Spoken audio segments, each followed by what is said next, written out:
Greetings, gentle readers and fellow earthlings. Welcome to today's episode of Logos 2000, 21st Century Studies and Foundations, Mathematical, Physical, Logical, Theoretical. Foundations theory, a theory at all, is the required sort of outcome of such a deliberation of what results a philosophy in a technical sense and a technical philosophy in the philosophical sense to arrive at why, the biggest question word, having answers for things, and then furthermore that the deliberation and contemplation is seen to arrive at its own sort justification purely from principles of reasoning. As this here is kind of considered that there's not so necessarily what one might aver would be stipulations or a necessary sort of dependency on the classical law of contradiction or the principle of the excluded middle, that instead that represents yet a class of what well-defined positings, these things, yet is that in our discovery of the canon and dogma and the discourse over time, this notion of logos, from which the word is derived or descended, logic, has that it's quite the usual course over time, and then that for the modern logicist positivist setting, which has its own quite particular demands for rigor and formalism, to arrive at what we can say is so, is yet so thoroughly satisfied as what's called not merely, but yet in a strong sense for its relevance, the principle of sufficient reason, the principle of sufficient and thorough reason. So the other day I was studying this a bit and in a discussion about Platonism and rejection of mathematical Platonism and the idea that the theoretical apparatus of any given reasoner or thinking being need not depend on anything except a course of logicist positivism to pick up and put down theories at will and rather arbitrarily, say. Then I engaged one of these online reasoning apparatuses of the larger variety, or Google Gemini in this case, and yet is with regards to that, it's kind of deemed as a product of sort of a monoculture, that it's able to be read for its own account of what it demonstrates in relatable terms, what's relayed for the intersubjective and is for matters of language, that after again a rather instantaneous conversation, it was possible to reach an agreement of sorts, as what anybody could read, from two reasoners on one thing. And that it was for the strong course of mathematical Platonism and resulting a stronger course of logicist positivism as what becomes arriving through this principle of sufficient and thorough reason. The principle of sufficient reason is largely what satisfies why. What makes it so that among the question words or interrogatives that why is fulfilled in this sense for all these matters of reason, and then rationality being kind of after the Pythagorean, the idea that things are straight and have thusly these notions of their connections as well defined. But that there's the natural and then the real, this de res, de ratio, de natura, de res, or de re, de ratio, de natura, de res, that these together work to make for this notion of foundations, that there is one at all, a theory, or a theory, in this axiomless natural deduction, what's arrived here is for this axiomless natural geometry. And that not so much necessarily saying much at all, except there is a consistent and complete and constant and concrete theory, consistent and complete in the sense of our usual notions of axiomatics and what fulfills being a formal treatment of any given subject and being well defined. Then that for this constant and concrete, that it's as well something that is enduring and prominent, that this sort of attribute of the theory makes for that it's a good theory, and that there's at least one of them also means the universal and absolutes, that there is one of them. And then it's so related to what's true and what's truth. These being definitions that in many modern courses find themselves ignorant of, the qualitas occultas, sort of after Schopenhauer, and these ideas of, as were read kind of from the later treatments following that same course, and maybe just using some kind of different names for the same things, has that's just eventually merely a phase, merely a stage in the philosophical development of a philosophical maturity, a well-roundedness, and being so intersubjective about this interobjective. So that's just for the philosophical side, that it's all set up and quite reasonable how that's kind of so. And then it makes for this paleoclassical account to be able to look back over the history of idealism with its most significant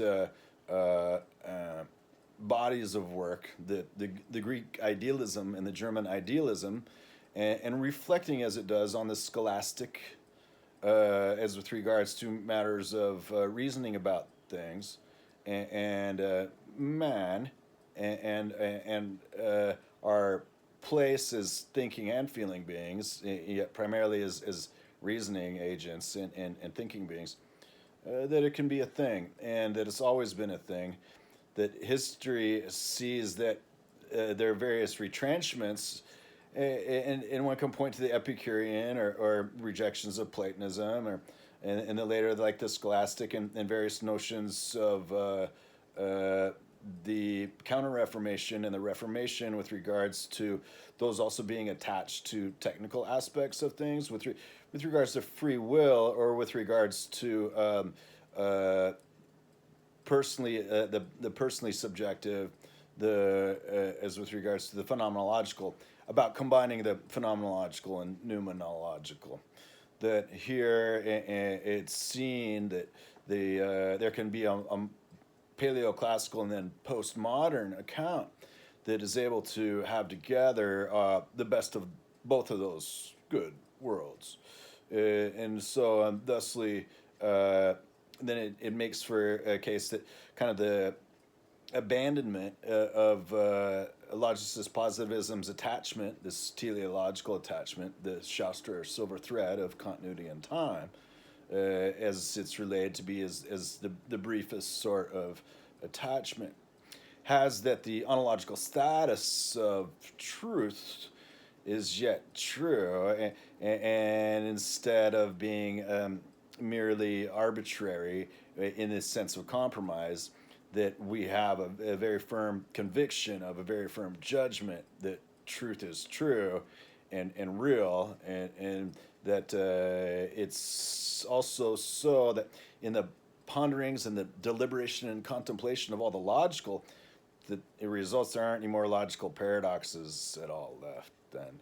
And except that there may be one at all. Again, we don't have to know that either, as we attain in our logicist positivist outlooks, given this concrete edifice and foundation, the ground, the alaya, that thusly some of the postmodern accounts can then be reconstructed again. which is, of course, quite the most usual exercise of deconstructivism, the reintegrative. That this makes her so, just for the philosophical setting, that it's so that the premier reasoners of the day, given some aspects of access to the canon and the dogma, can put that quite well back together themselves.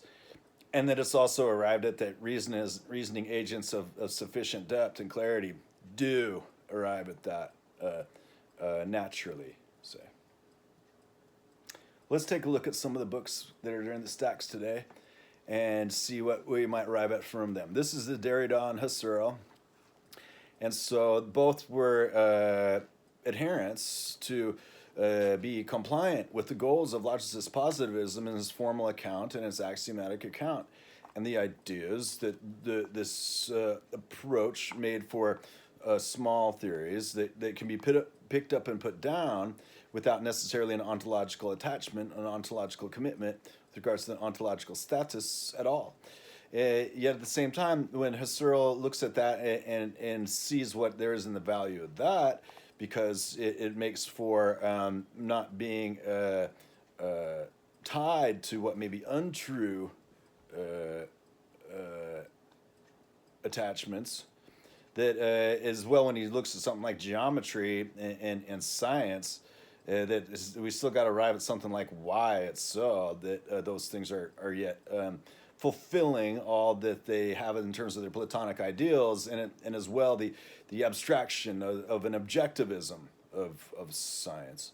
And so with that, then Derrida and Husserl both point very much so to treat geometry, the perfect science, as it was once called, and sometimes is, as well merely as of the objects of an abstractly existing and concretely existing mathematical universe in the domain of discourse. That in the heno-theory, the one theory of all these different theories, having to live in the same space of all of structure and relation, that from perspectives and through the lens, they have their interpretations, is what can so be then thusly equi-interpretable in terms of a proof theory, as a model theory, that as well that they these things are satisfied. So let's take a look at what Derrida or Husserl might say about geometry a bit, in terms of the Lebenswelt where we live, that being the noumenological and the Epicurean in a sense, and then what he has of these things.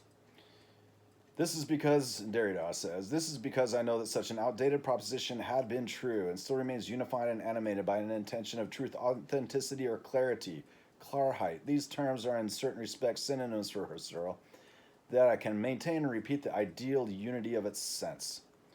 An eventually absurd intention, absurd in the sense of nonsense or countersense to be what it is, must continually point, in spite of itself, towards the telos of authenticity, and let itself be guided symbolically by it in the very gesture in which the intention tends to be disoriented.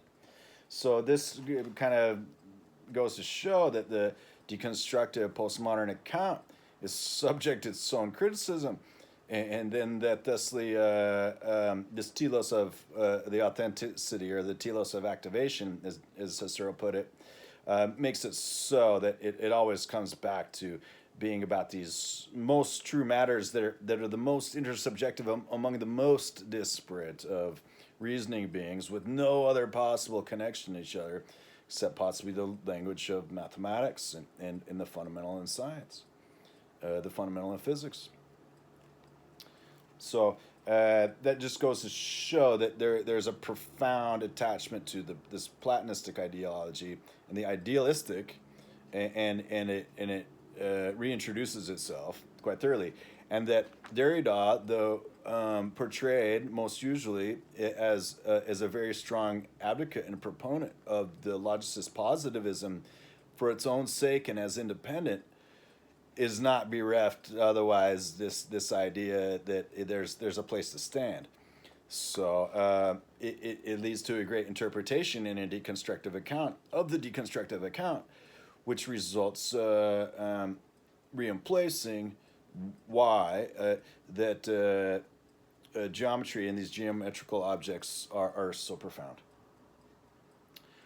Derrida says, thus Husserl specifies in an absolutely decisive sentence, but the idealities of geometrical words, sentences, theories, considered purely as linguistic formations, are not the idealities that make up what is expressed and brought to validity as truth in geometry.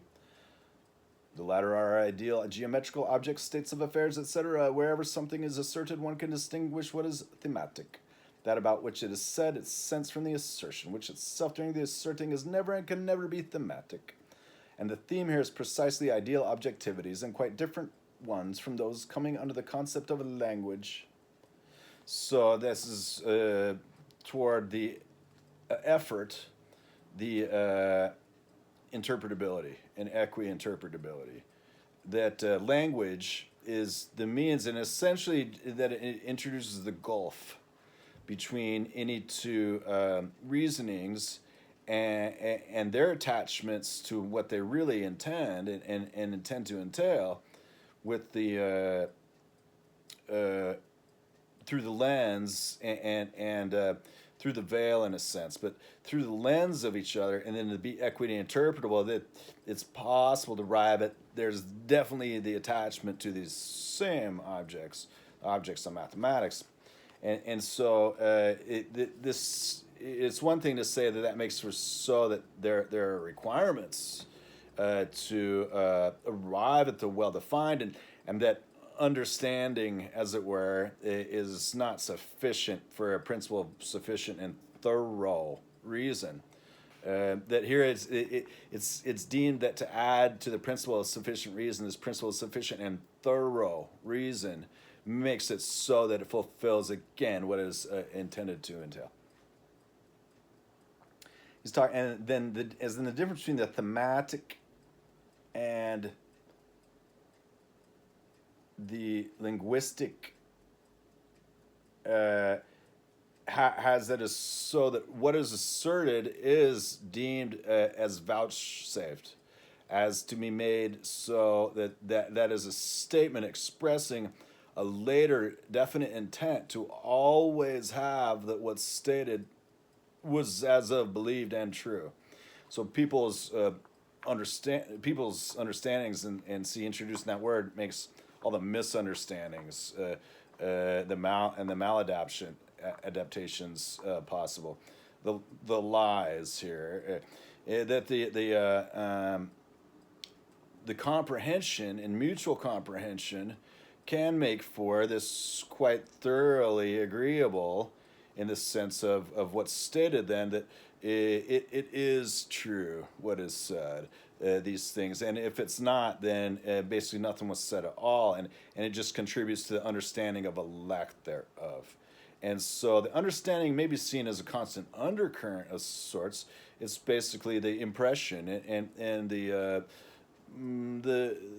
state of a reasoner or a feeling being, yet that in matters of intuition and so on, vis-a-vis the intuition and construction, has that it's so that's because of the vagaries and the abuses of language, lies here, that can be kept aside, and we can have a perfectly adequate and theoretically true theory of the act or art, as it may be, of making lies, and as well their detection and elimination. So that just goes to show that among the many vagaries of the uncertainty of communication, that there is one ideal language and one ideal communication that is not.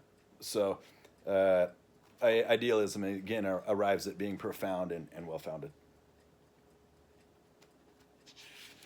About freedom, the freedom with respect to all factual subjectivity has only laid bare its legitimate de droit ties with a transcendental subjectivity.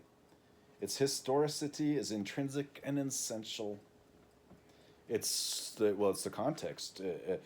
The why is after these first principles and final cause, and it makes for a theory of science, and it makes for a theory of criticism, as also just quite natural for any reasoner.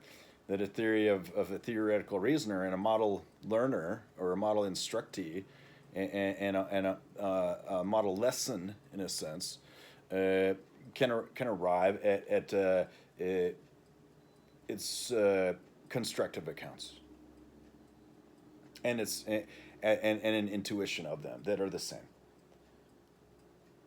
Husserl's response is direct and comes very quickly. It has the style of a turnabout, which can be surprising.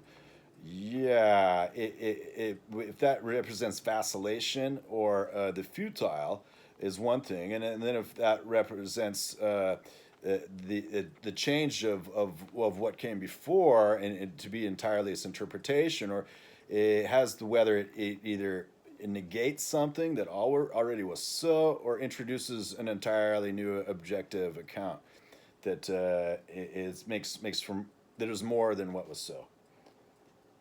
Ideality comes to its objectivity by means of language through which it receives, so to speak, its linguistic flesh. Husserl notes that we see this in advance. So that gets into the notions of priors and posteriors, that they're both. And so the thorough account of the principle of sufficient and thorough reason arrives with this wider, fuller dialectic that it's kind of so necessary to have both of those. And then in the abstract conclusion or the perception of the idea of a universe that has to be both of these things at once, the void and the universal at once, the null and the universal at once, has it there is a way that it is. Because then in their turnabout, or this knackbaut, the turning things over, the wider, fuller dialectic and this thorough, it just arrives at being okay then again. The only question then is how, quo modo. So he says, here the question is how instead of why. But it may well be related that why and how arrive at that is whether the means or the cause have that they can be the same. How does linguistic incarnation make out of the merely intersubjective formation the objective? That which, for example, as geometrical concept or state of affairs is in actual fact present, intelligible for all, now and always, already being valid in its linguistic expression as geometrical discourse, is geometrical proposition, in its geometrical ideal sense. So it makes for the deconstructive account. Beyond the empirical account, it's always true that the ubiquitous success of mathematics, read geometry, for all matters of estimation and quantity, and that the form of proportion are always just so, then makes for deconstructive accounts, for example, as from the moment in motion, that geometry is motion, and that there's a world where perspective and projection make for the subjective account of geometry. So then that has that those as they build themselves together have that language can arrive at that from all these different perspectives and projections. See though the results that there is a true one, a briefest and merest account, but it has to be at least thorough and not just sufficient to arrive at the inductive impasse, the failure to complete deductive analysis, but to make visible these analytischbrücken or analytical bridges that make for the wider dialectical account and the fuller deductive account, so that it's possible to not be stymied or made to abandon a course of reason, well as well that the course of induction may be perfectly non-contradictory itself. And then indeed it kind of has to. And it's only in this kind of not ultimately untrue, instead of the not first false, as for a case of induction, where these the analytical bridges introduce that the analytical tradition makes for more than the inductive account, and which is merely then just a strong aspect of certain regularities in the land of tertium non datur, where everything is a yes or no answer, which is not always an as to so.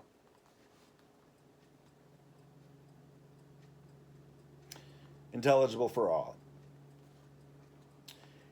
And then Derrida says we might be surprised. So they're looking very strongly to justify their enterprise of the logicist positivism to have anything at all to say about something true, here deemed to be something about geometry, vis-a-vis like the effervescent or the ineffable, or as with regards to the super scientific, which may well as be so true.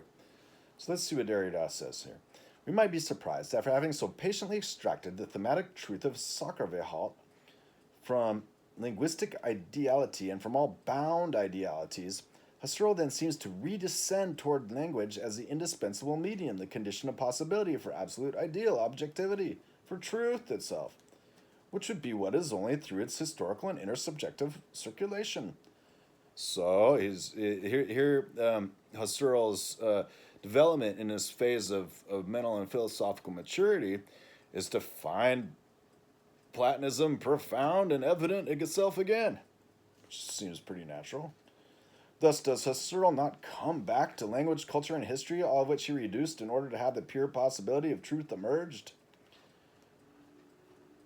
Yeah. Is he not bound again to lead into history whose absolute freedom he just described?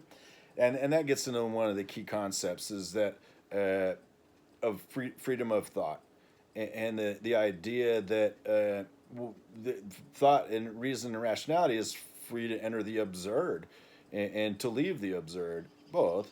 And then in the matters of language, because everyone has an entire language that also fulfills having whatever can be so expressed in that way is not necessarily reasonable or logical at all, yet still so connected in terms of the objects, has from the mathematical setting that the words are kind of a discrete space, and then the geometry is kind of this continuous space. Yet it as well, all the relations bridge all these different ways, many to many, the words, vis-a-vis what can really result a one-to-one relation in articles in relation. So, of course, there's unambiguous accounts of those as of either way, and then there are the ambiguous accounts of those also either way. So it's continuum mechanics, it's a linguistics, it's matters of relation, and then for the intentional and extensional. What I've been reading day by day, piece by piece, is a book from Quine called Word ampersand Object, Word and Object. And it's about in many of these kinds of turnarounds or knackbouts, and while at the same time playing to the theme of logicist positivism and the formal enterprise of Quine's crowd, in a sense, that while Quine won't quite merely ignore that he has a wider dialectic account, that he doesn't quite always fulfill this fuller dialectic account. Yet it is so that there's many of the articles of comments from Quine, or quotes from Quine, if you will, to the arithmo-Quine, as it were, which is a thing which is kind of a consideration of these kinds of things.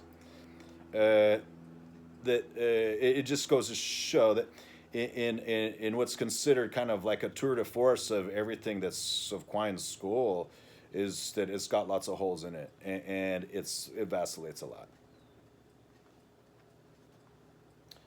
So but this freedom is something that goes that at the same time it's like not being bound, like that there was a mistake or a false axiom.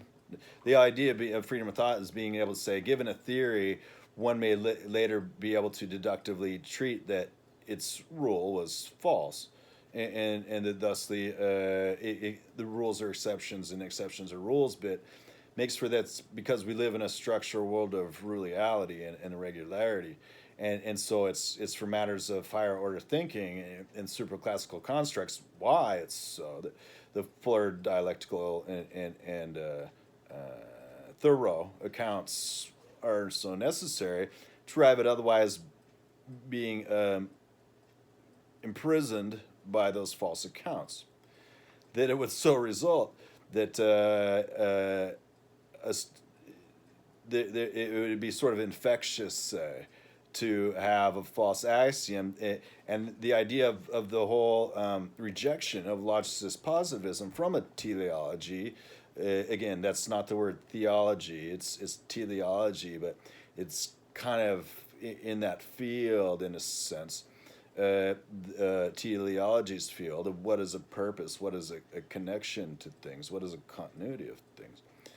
That the freedom of thought is still evidenced, as a matter of fact, by the liberation of linguistics. And so, besides that, it can be done wrong, and then it just gets worse. That there is still yet a right way to do it, and reasoning, thinking beings are free, in that sense, to employ that and not be fooled. Aristotle won't be fooled, and if someone uses Aristotle's arguments to fool somebody, it can be shown, given sufficient information, how they did it, and that it can be repaired, in a sense, by being discovered. This is the old truth is discovered, lies are invented. When a lie is discovered, that's a truth. Or at least it's discovered. Is he not bound again to lead into history that whose absolute freedom he just described? From then on, will he not be compelled to remove all the reductions step by step in order to recover finally the real text of historical experience? Well, that's something we attain to. It's not necessarily obtainable because it's free to be interpreted. Yet one needn't necessarily assume understandings. In reality, and we think is the most interesting difficulty of this text, Husserl does exactly the opposite. This return to language as a return home to culture and history in general brings to its final completion the purpose of the reduction itself. Going beyond bound idealities toward the theme of truth is itself a reduction, which makes the independence of truth appear with respect to all de facto culture and language in general. But once more, it is only a question of disclosing a juridical and transcendental dependence. So this is basically Derrida's strongest position statement, saying he will stand on the side of abstractly logicist positivism, and it's a theory that also it can be picked up and put down. It just reintroduces itself all the time as idealism and truth.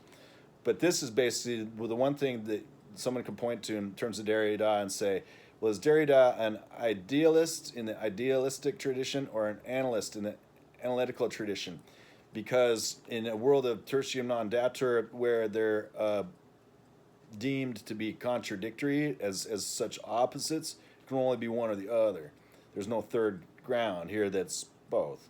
And so this, at least one can point here, is saying that Derrida says that he interprets Husserl as justifying this thematic account.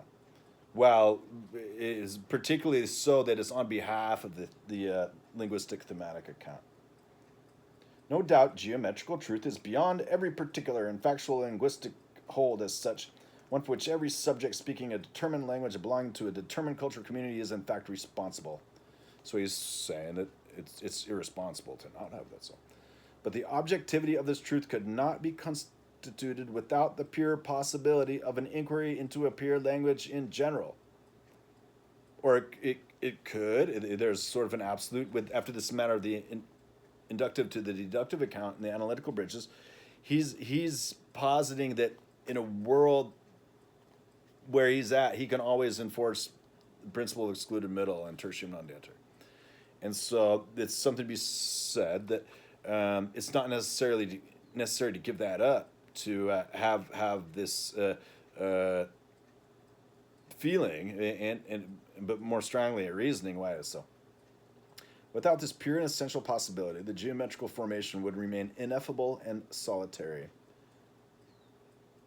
Then it would be absolutely bound to the psychological life of a factual individual, or the kind of in a monadology like Leibniz is like the bigger enterprise in a sense, to that of a factual community, indeed to a particular moment of that life, or that they're all reflections on through their lenses in their currents of that same thing.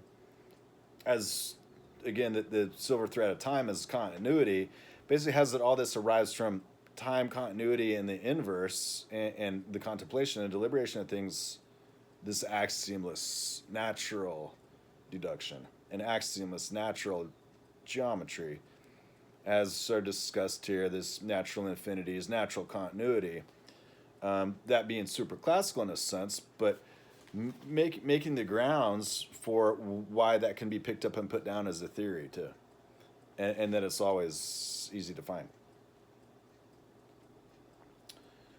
It would become neither omnitemporal nor intelligible for all. It would not be what it is. Then he references in a footnote, according to the same movement, omnitemporality and universal intelligibility, although they may be concrete and experienced as such, are only the reduction of factual historical temporality and factual geographical spatiality. And it doesn't disagree from the point here that it is a point on the line, this theory of points and spaces that has them together, and so that it's very far apart. His analytical bridge here, the two sides together with regards to the tension, I guess sometimes they say is about between them, or the contention. These things, supertemporality, Überzeitlichkeit, and timelessness, Zeitlosigkeit, are defined in their transcendence or their negativity only in relation to worldly and factual temporality. That's a statement of his theory. So that goes along with his Derrida's position statement here, is with regards to logicist positivism, as being able to employ geometry as were it omnitemporal and timeless, which are two quite opposite things. That's kind of like the point in space itself. So those are good words. Überzeitlichkeit and Zeitlosigkeit. Once the latter is reduced, they appear as omnitemporality, all Zeitlichkeit, the concrete mode of temporality in general. This at least reflects that logic is a temporal logic. To be modal, to not have two possibly conflicting interpretations, has got a mode. It's modal logic, and it's relevant. It doesn't say anything about understanding anything that it doesn't directly address. It's relevance logic, and that temporality it touches on both of those, being modal and relevant for anything in time or in history, or as well with regards to the contingent, what is not yet written yet, which may as with regards to what will be. Yeah, the future is not yet written. It's a sum of histories, sum of potentials theory, with least action and least gradient. That here is arrived as a sum of potentials with least action, which here arrives as a sum of potentials theory. Why? Does this ultimate reduction, which opens onto a transcendental language, revolutionize Husserl's thought? There's a footnote, and it reads, the expression transcendental language that we use here does not have the sense of transcendental discourse. This latter notion invoked earlier has been utilized by Fink in the sense of discourse adapted to transcendental description. Here we're speaking of transcendental language insofar as, on the one hand, the latter is constituting, compared with ideal objectivity, on the other hand, insofar as it's not confused in its pure possibility with any de facto empirical language. So the transcendental is a super classical, and there's a notion that some of that may as well be fully defined. Just like to the Pythagoreans, they didn't even have irrational numbers, and then among those, the transcendental numbers, or even beyond that, it kind of does reflect on the same notion, at least in part, of the effable, of the ineffable, of the transcendental. Does this ultimate reduction revolutionize Husserl's thought? Does this return to the speaking subject as what constitutes the ideal object, and then absolute objectivity proceed to contradict a previous philosophy of language philosophy? Merleau-Ponty speaks of a striking contrast in this respect between the origin on the one hand and the logical investigations on the other, these works of Husserl. It referenced Merleau-Ponty's Signs, translated by McCleary, on the phenomenology of language, phenomenology, Northwestern University Press, 1964, or even Phenomenology and the Sciences of Man, translated by John Wilde and Merleau-Ponty's The Primacy of Perception. So, a positivist. Undoubtedly, the logical investigations was more interested only in what corresponds to a first phase in description, in the origin, the autonomy of constituted ideal objects compared to the language that is itself constituted. But in reaction against a subjectivist psychologism, the question is above all to dissociate the ideal object from all subjectivity and all empirical language, both of which could only confuse the transparent univocal and objective significations of a pure logic. The logic, say. But the return to the primordiality of the speaking subject is no more in contrast with this first approach to language than the idealism of Ideas 1 is, as was thought with the apparent logicism or realism of the logical investigations. So realism is in a sense, for matters of practical necessity, whether it's kind of phenomenological or noumenological, because realism in this sense it's kind of been pushed aside by logicist positivism, yet as well it's one of its justifications. So in the way these things turn around and turn about, the knackbaut of these things, the Endpergang, and what makes them fragwürdig, providing answers to questions and the possibility to be investigated. These are the kinds of issues, and with regards to idealism and logicism, that realism is a third thing, as with regards to its power to provide its via its satisfaction, a mutual satisfaction. As with regards to the demands of satisfaction for the principle of sufficient and thorough reason. The question is simply to parenthesize constituted language, which is what Husserl continues to do in formal and transcendental logic in the origin, in order subsequently to let the originality of constitutive language come to light. Now, a few comments, I suppose. One is that I read some of the words as varying phonetically. Words have pretty much usually a regular phonetic interpretation. And so that is kind of just for matters of emphasis. And then the other idea is, where there was mentioned the univocal. And so this comes after the medieval scholastic tradition in Duns Scotus.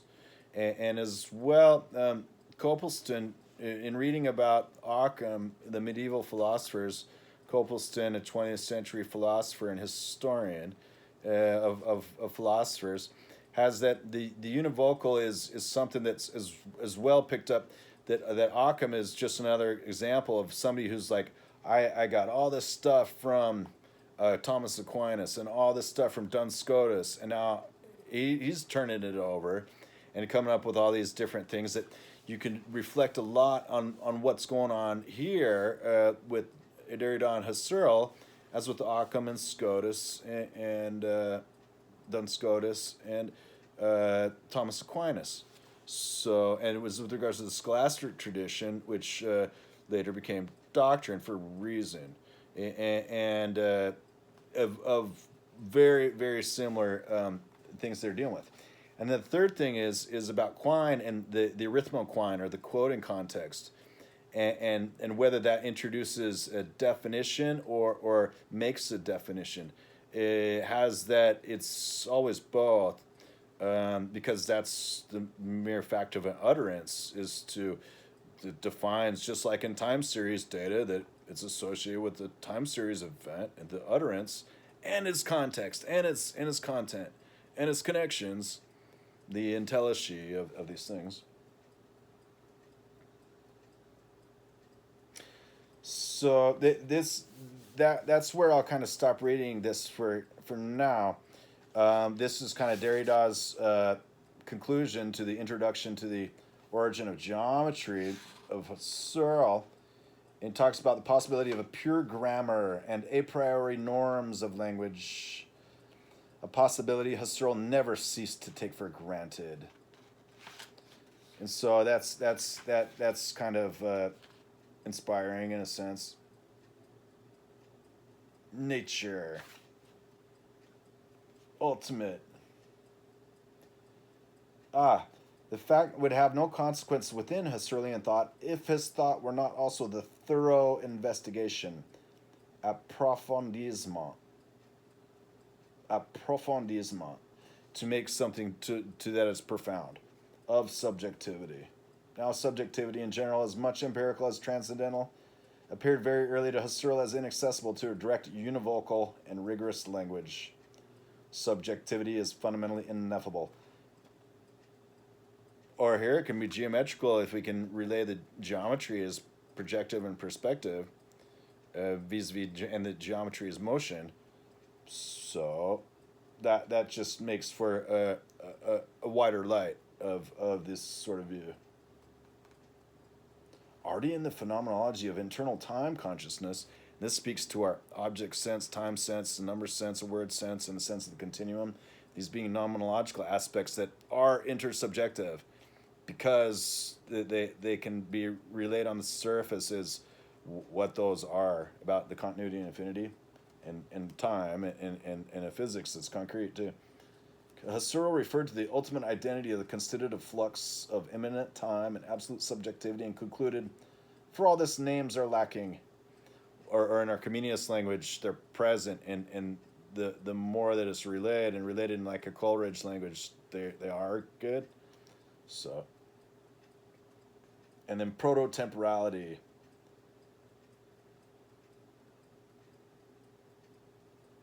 Phenomenologizing ego, that which intends not merely to receive, but to relay the impression of what's received. Therefore, language, tradition, and history exists as objects break the surface of their impression, as the infinite horizon of every possible experience. And this is contingent. This is a matter for theory. It's not necessarily when things could go either way that the world makes the space for them ever after as if it could have been both, because the future is not yet written. But when it is, then it's the past. And then it only needs one silver thread of all the past to start that up. In this theory where time only ever slows, it never goes backwards. And then there's only one of them. It's a universal time, or there's a clock hypothesis in effect in the theory. And for that to be this proto-temporal, and as with regards to the approfondissement, making it profound, the thorough here, or the thorough and the profound can kind of be seen as the same word.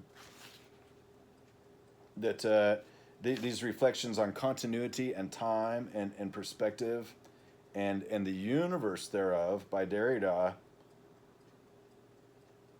are very rich, and in their contemplations and deliberations maintain a sort of wave of meaning. So it's good. Thus, the signification of the world as horizons is clearly explicated, i.e., as the infinitely open commonplace for everything we can encounter in front of and for ourselves, in front of us. The world, therefore, is essentially determined by the dative and horizontal dimension being perceived, lettre perçu, in a gaze whose object must always be able to be a theorem of a theory. So this is a rather strong wording that helps to provide that there's a logicist positivist account that on its own terms can be relayed and enforced in a sense by all the other ones. Then when there's the inductive and deductive accounts both to be fulfilled and satisfied, that then there's as well this sort of these analytical bridges can make that from becoming again a merely subjective and a retrenchment to rule one.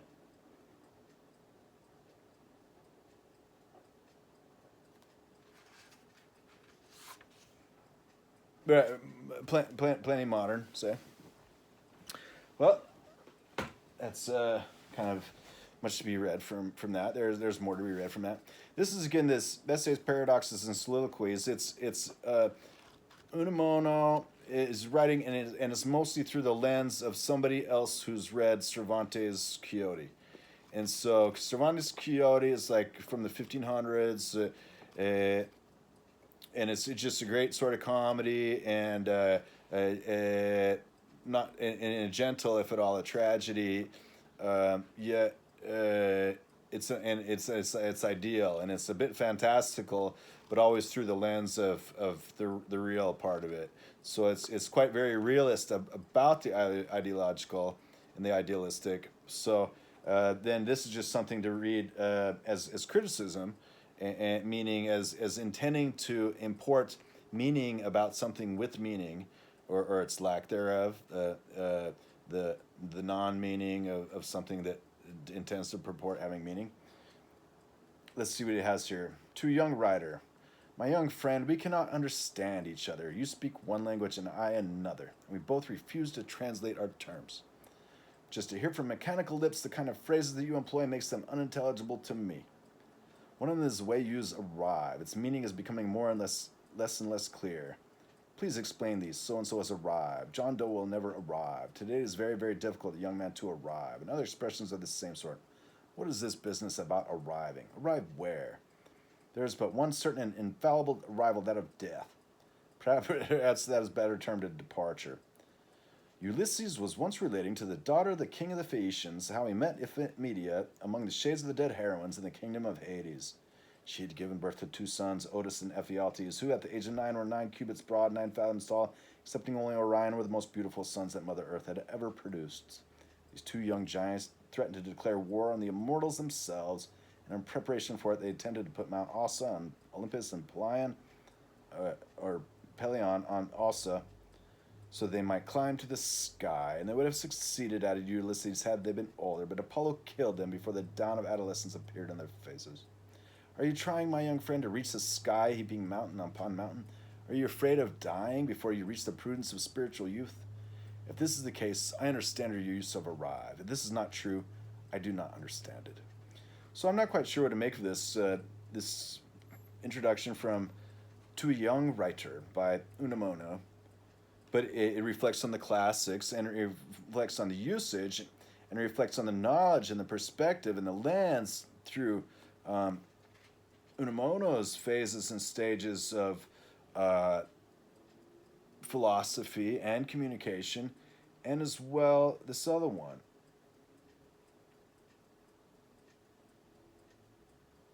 If you wound a man and he cries out, you are living. If he does not stir, one or the other of you is dead.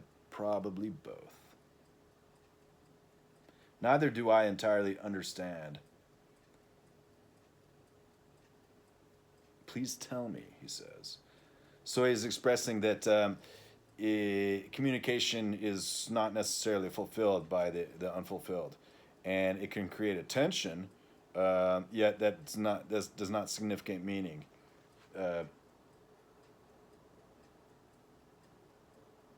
The paradox, together with the parable and the metaphor, were Christ's favorite ways of teaching.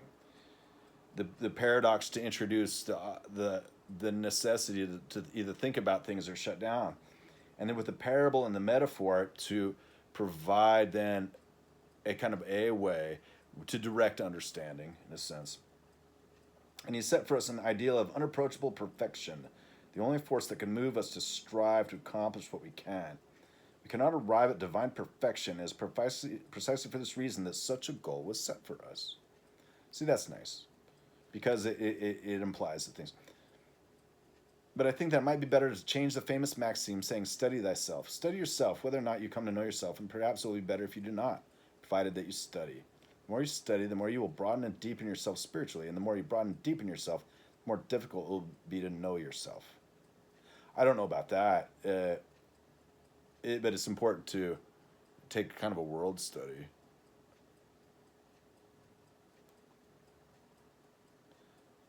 This is a funny one. Once before I told you to consider the matter of personal diaries, and you didn't understand me. Personal diaries are the enemies of personal privacy. They destroy it. More than one individual who has begun to keep a personal diary began by writing down what he felt and ended by feeling it in order to write it down. He would get up every morning wondering what he was going to put down in his diary that night, and whatever he said or did, his diary was always before him. So the man came to belong to the diary, and it gradually ceased to be the diary of a man. That is the trouble with every narrow interest. They say that in organic chemical analysis, sometimes happens that when they attempt to study a very unstable and complicated compound, it is destroyed by the reagent, and instead of the body they are seeking to study and understand, they find the products of its decomposition.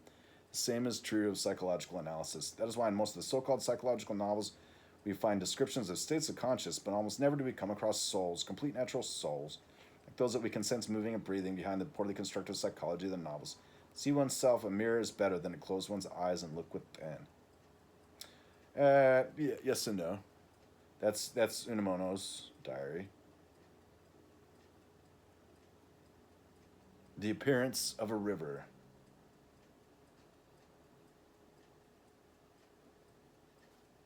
So Unamuno's advice here, translated by Stuart Gross, says, "Have I anything further to say to you? There must be something doubtless, but it does not come to me. As usual, I am leaving unsaid what I wanted to say most. As has often been repeated, our best thoughts are those that die without our having succeeded in formulating them." That can be read as that it's possible to be transcendental, and it is just barely possible that the best thing about us is what others say or we make them say about us. My thoughts germinate in me and bear fruit in others. So that kind of represents a struggle to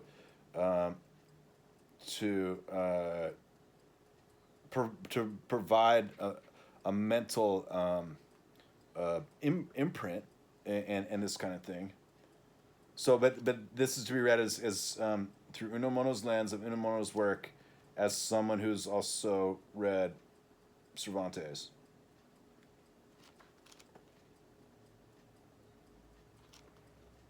Which is, it's pretty good reading.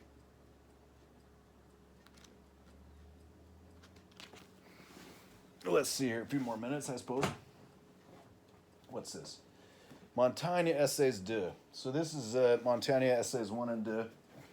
And so we've been reading these as with regards to Montaigne's significant influences, what he's made his imprint and impression on Montesquieu, and that for Locke, and then those for America's state of its Constitutional Congress is what resulted this sort of the founding fathers, the founding of the government in this sense, with regards to the individual liberties and the equality. These were the ones that kind of like when you're talking about freedom of thought before, and that being like, is that available to reason at all? Does reason even give freedom of thought? And the idea that yes, it does. And then that these other the rights of the physical freedoms and the social freedoms, furthermore, as vis-a-vis religion and expression and association, this kind of stuff, and to be able to do some things and to be to not have some other things happen. That there's both expansion and restriction of actions according to what rights tend to entail. That in this sense that's considered right, and that Montaigne then entertains this variously with regards to the different conditions of the times. Si in corpus nascentibus insinuatur, cur superante actum aetedam meminis nequimas, nec vestigia gestarum rurum ulla tenemus. Lucrece, chant 3. Si l'homme signe dans le corps à la naissance, pourquoi n'avons-nous aucun souvenir de notre vie passée? Pourquoi n'avons-nous aucune trace de nos anciennes actions? Si les facultés de l'âme sont altérées au point que tout souvenir de passé sont bannis, cet état n'est pas bien et loin de la mort, c'est la mort. So, Montaigne provides an individual's bonhomie for a fellow a free thinker of great ego. Volubly. And then we're going to read some more of this Stephen Hawking's final theory, although it's sort of a victim of the crisis in physics, and it's not very constant, say.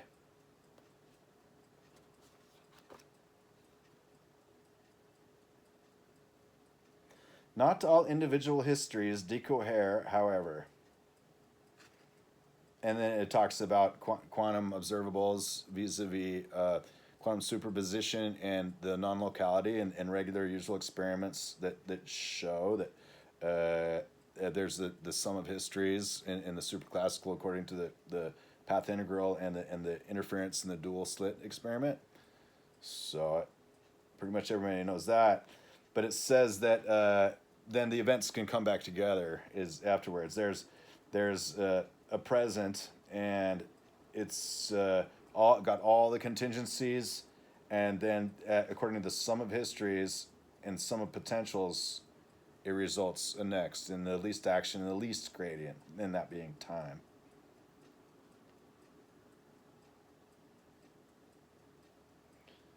Everett's and Bohr's schemes make genuinely different predictions about how quantum measurements and observations unfold.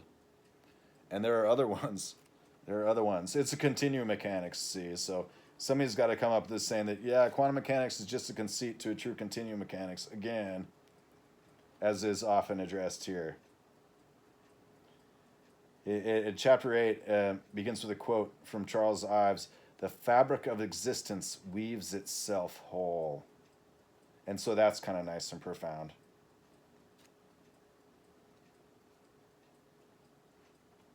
Otherwise, it's kind of an exercise in the stochastic approach. It's random, and logicist positivism's it's arbitrary, and it doesn't arrive at so much. Yet here it is possible to reconstruct it in the necessity to read it through lenses. And how can we make sense of that when this is the data we have and it was interpreted in this way instead?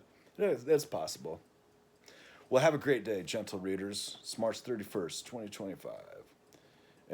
I shall so hope that it's going to be okay, and that in the reflections upon the freedom of thought, that then it arrives that there's a particular place for the equitable and the egalitarian that, according to the golden rules of various societies since all antiquity, help to make it so then to keep from violating the demanded satisfactions of the principle of sufficient and thorough reason, so that it helped to avoid misunderstandings, which could lead to conflict. Hey, have a great day.